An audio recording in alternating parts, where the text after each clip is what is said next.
Apartment 5C की चाबियां मेरे हाथ में ठंडी लग रही थीं। ये मेरी आजादी की निशानी थी, जिसका मैंने बहुत इंतजार किया था। ये बिल्डिंग पुरानी थी, इसके हॉल में भूली हुई कहानियां गूंज रही थीं, लेकिन मैं इसे अपना घर बनाने के लिए बेताब थी। पहली रातें शांत थीं, जब तक एक तेज रिदमिक खटखटाहट ने सन्नाटे को तोड़ नहीं दिया। खट खट खट खट खट। यह हमेशा आधी रात के बाद होता था। मैं पीप होल से देखती, वहां कोई नहीं होता, बस खाली अंधेरे हॉल होते। मैंने इसे पाइप्स या किसी पड़ोसी की आवाज मानकर टालने की कोशिश की, लेकिन पैटर्न बहुत सटीक, बहुत लगातार था। हर रात वही खटखटाहट। मेरा घर अब डर की जगह बन गया था। मुझे ऐसा लगने लगा जैसे कोई मुझे देख रहा है, जैसे कोई अनजानी आंखें मेरे दरवाजे के ठीक बाहर टिकी हुई हैं। खटखटाहट रोज रात का एक रूटीन बन गई थी और नींद दूर की बात हो गई थी। मैं सब कुछ सोचने लगी, क्या यह कोई मजाक था, कोई सपना या कुछ और? आवाज जानबूझकर की गई थी मेरे लिए। मेरा नया घर सपने से ज्यादा एक पिंजरा लगने लगा था। मुझे आधी रात का डर लगने लगा था।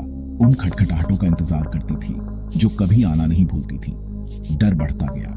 हर आवाज के बीच की खामोशी उसे और बढ़ा रही थी। मैं फंसी हुई थी एक बढ़ते अनजाने डर के साथ, अकेली थी। खटखटाहटें अब सिर्फ आवाजें नहीं थी, वे एक मैसेज थी। मुझे एहसास हुआ कि मैं अपार्टमेंट 5C में अकेली नहीं थी। कुछ मेरा ध्यान चाहता था और वह जाने वाला नहीं था। हकीकत और बुरे सपने के बीच की लाइन हर गुजरती रात के साथ धुंधली होती जा रही थी। मेरी नई शुरुआत एक डरावनी कहानी बन गई थी। थकान हावी हो गई और मैंने आखिरकार 5B की मिसेस गेबल को अपनी बात बताई। चाय पीते हुए मैंने उनसे पूछा कि क्या उन्होंने आधी रात की खटखटाहट सुनी थी। उनकी आंखें गहरी हो गईं। यह आपके दरवाजे की नहीं है, उन्होंने फुसफुसाते हुए कहा। यह 6C से आ रही है, ठीक आपके ऊपर से। उन्होंने समझाया कि वहां सालों से कोई नहीं रहा था। पिछला किराएदार एक अकेला आदमी था जो बिना कोई निशान छोड़े गायब हो गया था। वह रात में फर्नीचर घचटता था, कभी कभी टैपिंग की आवाज आती थी। उसने पिछले किराएदार को पागल कर दिया था। लैंडलॉर्ड ने जगह साफ कर दी, लेकिन आवाजें कभी बंद नहीं हुई। एक खाली अपार्टमेंट से आवाजें आना एक शोरगुल वाले पड़ोसी से ज्यादा डरावना था।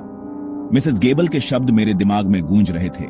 एक गायब आदमी, अजीब आवाजें, एक अनसुलझा रहस्य। उस रात खटखटाहट बदल गई। अब यह ऊपर से आ रही थी, शांत, खाली 6C से। डर और गहरा हो गया। अगर 6C खाली था तो कौन या क्या आवाज कर रहा था? मुझे बिल्डिंग के रहस्यों का बोझ अपने ऊपर महसूस होने लगा। 6C का रहस्य अब सिर्फ एक कहानी नहीं था, यह मेरी हकीकत थी। मैं कुछ ऐसा में फंस गई थी जो मैंने कभी सोचा भी नहीं था। खटखटाहट सिर्फ शुरुआत थी। ऊपर से आवाजें तेज हो गईं। खटखटाहट, घुचटने, कदमों की आवाजें लगातार आती रहती थीं। मैंने इसकी रिपोर्ट सिक्योरिटी और लैंडलॉर्ड को दी, लेकिन उन्होंने इसे पुराने पाइप्स या मेरी कल्पना कहकर टाल दिया। फ्रैंक, सिक्योरिटी गार्ड, ने मेरे साथ 6C चेक किया। दरवाजा बंद था। हॉलवे बाकी से ज्यादा ठंडा था। खाली है, उसने कंधे उचकाते हुए कहा। पुरानी बिल्डिंग्स में आवाजें आती हैं। बेताब होकर मैंने आवाजें रिकॉर्ड की, एकदम साफ, लेकिन किसी ने मेरा यकीन नहीं किया। मैं अकेली महसूस करने लगी। उन आवाजों से डरी हुई थी जो सिर्फ मुझे ही सुनाई देती थी। एक रात ऊपर से एक जोरदार आवाज ने मुझे चौंका दिया। फिर सन्नाटा। मेरा दिल जोर से धड़कने लगा। यह कोई पाइप नहीं था। मैंने पुलिस को बुलाया।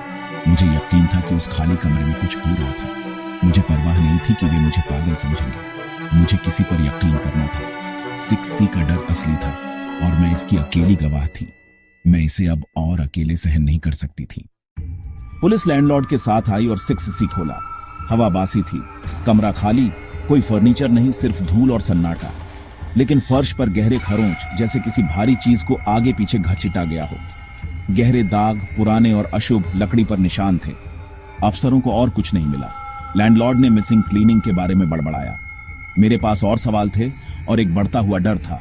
उस रात मैंने अपने दरवाजे पर बैरिकेड लगा दिया। एक चाकू पकड़े इंतजार करती रही। आधी रात को मुझे एक चरमराने की आवाज सुनाई दी। पीप होल से एक लंबा पतला साया मेरे दरवाजे के बाहर खड़ा था, बिना हिले। उसने धीरे धीरे अपना सिर घुमाया। गर्दन अजीब तरह से मुड़ी हुई थी। मैं डर के मारे पीछे हट गई। जब मैंने दोबारा देखा तो हॉलवे खाली था। अगली सुबह मैंने सामान पैक किया और हॉलवे कैमरा फुटेज देखने की मांग की। रिकॉर्डिंग में पूरी रात खाली गलियारा दिखा। मैं बिल्डिंग से भाग गई, कभी वापस नहीं लौटी।